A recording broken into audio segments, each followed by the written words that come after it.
ருத்ராட்சம் மிகவும் புனிதமான ஒன்று. சிவனின் அம்சமாகவே அது கருதப்படுகின்றது.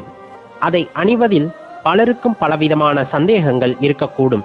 அந்த சந்தேகங்களுக்கான விடைகளை தான் நாம் இங்கு காணப்போகின்றோம். பல 100 வருடங்களாக தவத்தில் ஆழ்ந்திருந்த சிவன் கண்களை திறந்த போது அவர் உணர்ந்த பேரானந்தம் கண்ணீர் துளியாய் சிந்தியது. அது பூமியில் விழுந்து ருத்ராட்ச மரமாக வளர்ந்தது என்பதுதான் வழக்கத்தில் இருந்து வரும் நம்பிக்கை. ருத்ராட்சமானது மனம், உடல் சம்பந்தப்பட்ட அத்தனைக்கும் நிவாரணியாய் உலகமெங்கும் பயன்படுத்தப்பட்டு வருகிறது. மனதின் சலனங்களை சீர் செய்கிறது, தியான நிலையில் மூழ்க வைக்கிறது, சுவாசத்தை சுத்தப்படுத்துகிறது, உடலின் 7 சக்கரங்களையும் துரிதப்படுத்துகிறது.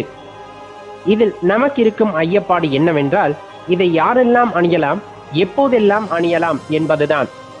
வயது வரம்பில்லாமல், மொழி, இனம், தேசம், ஆண் பெண் என்ற பேதமில்லாமல் யார் வேண்டுமானாலும் ருத்ராட்சத்தை அணியலாம். ருத்ராட்சத்திற்கு இயல்பாகவே மருத்துவ குணங்கள் நிறைய உண்டு. இறைவன் இல்லாத இடங்கள் என்று யாராலும் எந்த இடத்தையும் சுட்டிக்காட்ட முடியாது. அதேபோல் அனைத்து உயிரினங்களிலும் அனைத்து பொருட்களிலுமே இறைவன் உறைந்துள்ளார். அப்படி இருக்கையில் ருத்ராட்சத்திற்கு தீட்டு என்பது எவ்வாறு வரும் என்று சிந்தித்து பார்க்க வேண்டும். சிலர் எல்லாம் போகம் செய்யும் போது இருக்கக்கூடாது என்றெல்லாம் சொல்வார்கள். அப்படியெல்லாம் ஒன்றும் கிடையாது. போகிக்கும் போது கூட அது இருக்கலாம்.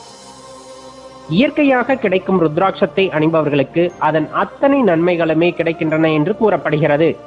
ஆண் பெண் என இருபாலருமே ருத்ராட்சத்தை அணிகிறார்கள். பெண்களுக்கு இருக்கக்கூடிய இயல்பான இடர்பாடான நாட்களில் கூட அணிந்திருக்கலாம் என்று கூறப்படுகிறது. மேலும் இவற்றை பெரிய காரியங்கள் நடந்த இடத்திலோ அல்லது குழந்தைகள் வயதுக்கு வந்த இடத்திற்கோ அணிந்து செல்லலாமா என்ற அச்சமும் சிலருக்கு உண்டு. நாம் ஏற்கனவே கூறியது போல் இறைவன் இல்லாத இடம் எந்த இடமும் கிடையாது. அதனால் எந்த இடத்திற்கு சென்றாலும் இவற்றை பயன்படுத்தலாம் என்று குறிப்பிடப்படுகிறது.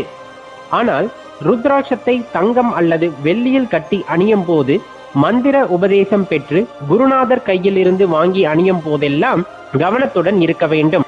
அதாவது தீட்சையாக தரும் ருத்ராட்சத்தை பெற்றுக்கொண்டு தவறான செயல்களிலோ அல்லது பேச்சுவார்த்தைகளிலோ ஈடுபடக்கூடாது. ருத்ராட்சத்தின் முகங்களை கொண்டு அதை யாரெல்லாம் அணியலாம் என்றும் குறிப்பிடப்படுகிறது. 5 முகம் கொண்ட ருத்ராட்சத்தை 14 வயதுக்கு மேல் உள்ள யாரும் அணியலாம் என்று குறிப்பிடப்படுகிறது. இந்த ருத்ராட்சத்தை மாலையாக மட்டுமே அணிய வேண்டும். உள்நிலையில் ஆன்மாவை சுத்தப்படுத்த இது உதவுகிறது. 2 முகம் கொண்ட ருத்ராட்சத்தை திருமணம் ஆனவர்கள் மட்டுமே பயன்படுத்த வேண்டும் என்று குறிப்பிடப்படுகிறது. திருமண பந்தத்தை பலப்படுத்தும் இந்த ருத்ராட்சம் கணவன் மனைவிக்கு இடையே ஒற்றுமையை அதிகப்படுத்துகிறது.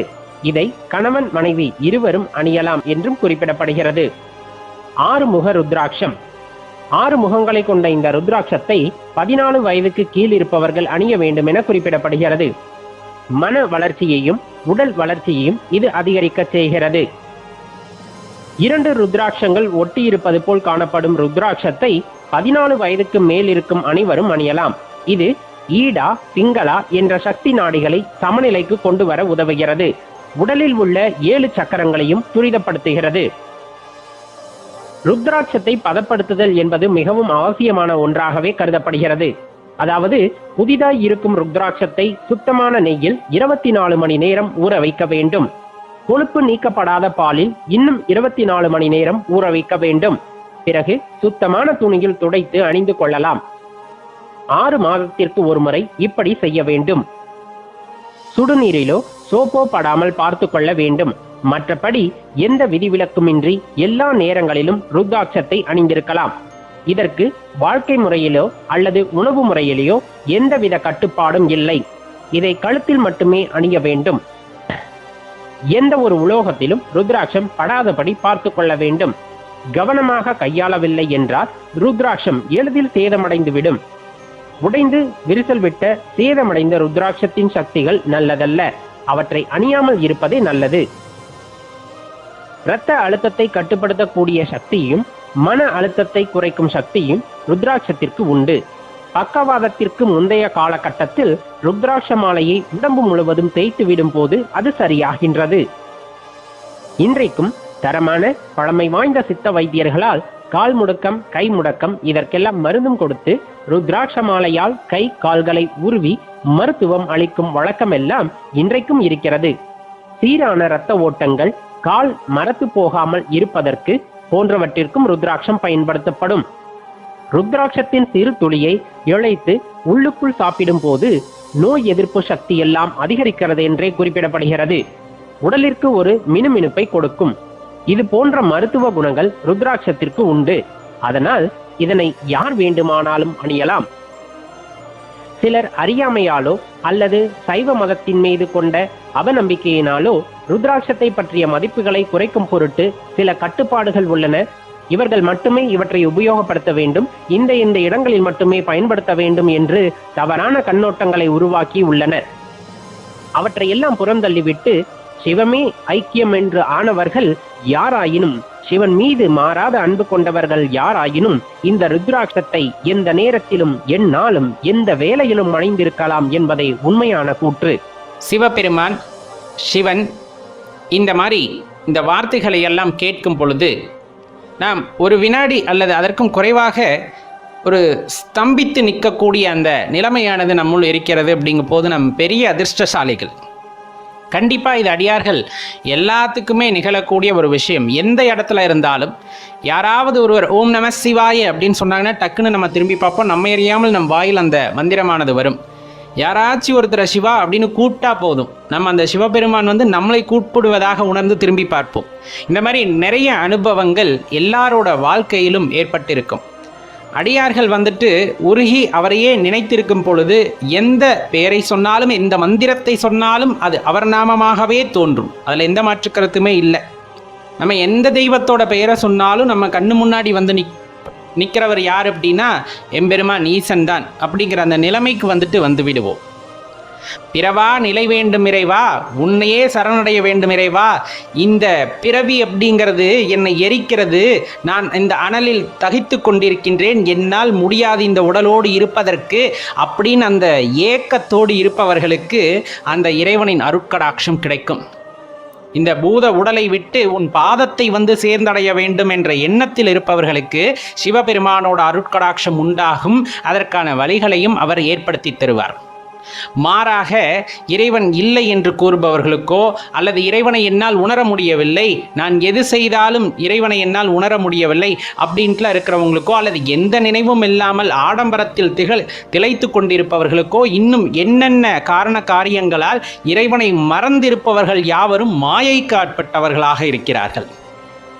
அந்த மாயை அப்படிங்கிற அந்த போர்வை போர்த்தியதின் காரணமாக உண்மையாக அந்த இறைவனின் இருப்பை உணர முடியாதவர்களாக இருக்கிறார்கள்.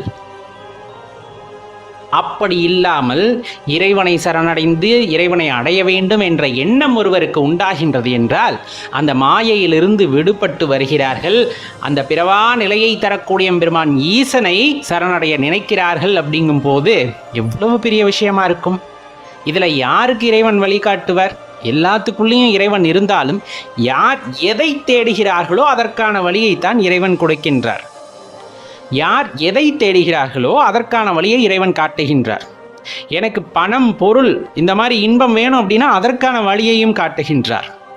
எனக்கு இதெல்லாம் வேண்டாம், பிறவா நிலைதான் வேண்டும், உன் பாதத்தை நான் சரணடைய வேண்டும்னா அதை அடைவதற்கும் அவர் வழியை காட்டுகின்றார். என்ன அந்த வழி கரடுமுரடாக கூட இருக்கும். ஏன்னா அவ்வளவு சாதாரணமாக இறைவனோட பாதத்தை சரணடைய முடியாதல்லவா. எளிதில் பயப்படக்கூடியவராயும் இறைவன் அப்படின்னா கிடையாது. அப்போ அவ்வளவு பேர் ஆற்றலை நான் சென்றடைய வேண்டும், அவரின் பாதத்தை சரணடைய வேண்டும்னா பல தடைகளும் பல சோதனைகளும் இருக்கத்தான் செய்யும். அதையெல்லாம் தாண்டி நான் அவர் பாதத்தை சென்றடைய வேண்டும் என்றால் அவரோட கருணை அந்த இடத்தில் தேவைப்படுகிறது. அது பிறவா நிலை வேண்டுபவர்களுக்கு அந்த வாய்ப்பையும் அவர் நல்குகின்றார். அவனருளாலே அவன்தாள் வணங்கி அப்படிங்கிறது தான். இறைவனை வணங்குவதற்கு கூட அவரோட அருள் வேண்டும் அப்படின்ட்டு குறிப்பிடப்படுது. நம்மதில் நிறைய பேர் இருப்பாங்க, நிறைய திருநீர் பூசிக்கிட்டு தினமும் கோயிலில் போய் உக்காந்துக்கிட்டு இருக்கவங்க இருப்பாங்க. மனசை ஒருநிலைப்படுத்தி இறைவனை காணக்கூடியவர்கள் இருக்க செய்வார்கள். அவங்களுக்கெல்லாம் அந்த இறைவனோட பெரும் கருணையானது கிடைத்திருக்கிறது. சிவபெருமானோட பெரும் கருணையானது அவர்களை ஆட்கொண்டிருக்கிறது. விஷயம் நம்ம கண்டிப்பாக சொல்ல முடியும். ஆனால் இப்போ சில பேர் வந்து நாத்திகம் பேசுகிறவங்களா இருக்கட்டும், இல்லை கோயிலுக்குள்ளே என்னால் போக முடியல அப்படிங்கிறவங்களா இருக்கட்டும், அவங்களுக்கான பர்மிஷன் அங்கே இல்லை அப்படிங்கிறத தான் அந்த இடத்துல நிதர்சனமாக நம்ம காண வேண்டிய உண்மை அப்படிங்கிறத நல்லா ஞாபகம் வச்சுக்கோங்க. இந்த ஜென்மம் அப்படிங்கிறது எத்தனை தடக்க திரும்ப வரும்னு சொல்ல முடியாது. புல்லாகி பூடாகி புழுவாகி மரமாகி பல்விருக்கமாகி பறவையாகி பாம்பாகி கல்லாகி மனிதராகி பேயாகி கணங்களாகி எல்லா பிறப்பும் பிறந்திழைத்தேன் எம்பெருமான். அசையும் அசையா பொருட்களாக பல பிறவிகளை எடுத்து விட்டாலும் இந்த பிறவி அப்படிங்கிறது எத்தனாவது பிறவி, இதுக்கப்புறம் நமக்கு இருக்குமா, அந்த இறைவனை சேவிப்பதற்கான வாய்ப்பு நமக்கு கிடைக்குமா அப்படிங்கிறதெல்லாம் நமக்கு தெரியாது. கிடைக்கப்பெற்ற இந்த ஒரு பிறவியை சரியாக பயன்படுத்தி கொண்டு நாம் அவரை சரணடைய முற்படும் போது நமக்கு வாழ்க்கைக்கான தெளிவு பிறக்கிறது, நம் உள்ளே இருக்கின்ற அஞ்ஞானமானது விலகுகின்றது, அதன் மூலமாக மெய்ப்பொருளை நாம் உணர்ந்து கொள்கின்றோம் அப்படிங்கிறது தான் இந்த இடத்துல சொல்ல வர்றது. நல்லா தெரிஞ்சுக்குங்க, இந்த மனித பிறவி அவ்வளவு சாதாரண பிறவி அல்ல. எத்தனை ஒரு 800 கோடி பேர் இந்த உலகத்தில் மனித பிறவி எடுத்திருப்பாங்களா? அந்த மனித பிறவி எடுத்த 800 கோடி பேர்த்துல எத்தனை பேத்துக்கு இறைவனின் மீது நாட்டம் இருந்தது? அப்படியே இறைவனின் மீது நாட்டம் இருந்தாலும் எத்தனை பேருக்கு சிவத்தின் மீது நாட்டம் இருந்தது? அந்த சிவத்தின் மீது நாட்டம் வருவது என்பது அவ்வளவு சாதாரண விஷயம் அல்ல. நீங்கள் உங்களை உணர்ந்து கொள்ள வேண்டும் என்று முற்பிறவிகளில் செய்த முயற்சியின் காரணமாகவே இந்த ஜென்மத்தில் நீங்கள் சிவத்தை பற்றி கொண்டிருக்கிறீர்கள் அப்படிங்கிறது தான் உண்மையான ஒரு விஷயம். அப்ப சிவத்தை உணர வேண்டும் என்ற எண்ணம் உங்களை எப்படி மாற்றுகிறது என்றால், இந்த உலகத்தில் இருப்பவை யாவும் நிலையற்றவை என்பதை உங்களுக்கு உணர வைக்கிறது. அதன் மூலமாக உண்மை பொருளை தேட வைக்கின்றது. உண்மை பொருளை தேடி நீங்கள் அலையும் போது அதற்கான வழியையும் காட்டுகின்றது அந்த சிவம். அந்த வழியை தொடர்ந்து நாம் செல்வோமே ஆனால் கட்டாயமாக அந்த சிவத்தை உணர முடியும், அவருடன் இரண்டரை கலந்து நிற்க முடியும் அப்படிங்கிறத தான் நம்ம இந்த இடத்துல நல்லா தெரிஞ்சுக்கணும். அப்ப சிவனை வழிபடுறது அவ்வளவு பெரியதா? ஆம், சிவத்தை வழிபடுவது மிகவும் உயர்ந்தது. அவருடன் இரண்டரை கலந்திருக்க வேண்டும் என்ற நினைவு யாருக்கு இருக்கிறதோ அவர்களால் மட்டும்தான் சிவத்தை வழிபட முடிகிறது. மாறாக அந்த எண்ணம் இல்லாதவர்கள் சாதாரண மனிதர்களாகவே அந்த இழி நிலையிலே தொடர்ந்து இருக்கிறார்கள். இறைவன் மீது நாட்டம் இல்லாதவர்களும் அந்த சிவத்தின் மீது பற்று இல்லாதவர்களும் இன்னும் தன்னை அறிந்து கொள்ள தயாராக நிலையில் இருக்கிறார்கள் அப்படிங்கிறது தான் நிதர்சனமான உண்மை. அப்ப நம்ம சிவத்தை வழிபட ஆரம்பிச்சிருக்கோம், சிவத்தை உணர்வதற்கு ஏதேனும் வழியை தேடி அலைகின்றோம் அப்படிங்கும் போது கட்டாயமா நாம் உயர்ந்த நிலையை அடைய வேண்டும் என்ற எண்ணத்தை நமக்குள் உருவாக்கி விட்டோம் அப்படிங்கிறது உண்மை. அதற்கான வழியும் பிறக்கும் அப்படிங்கிறதும் ஆணித்தனமான உண்மை.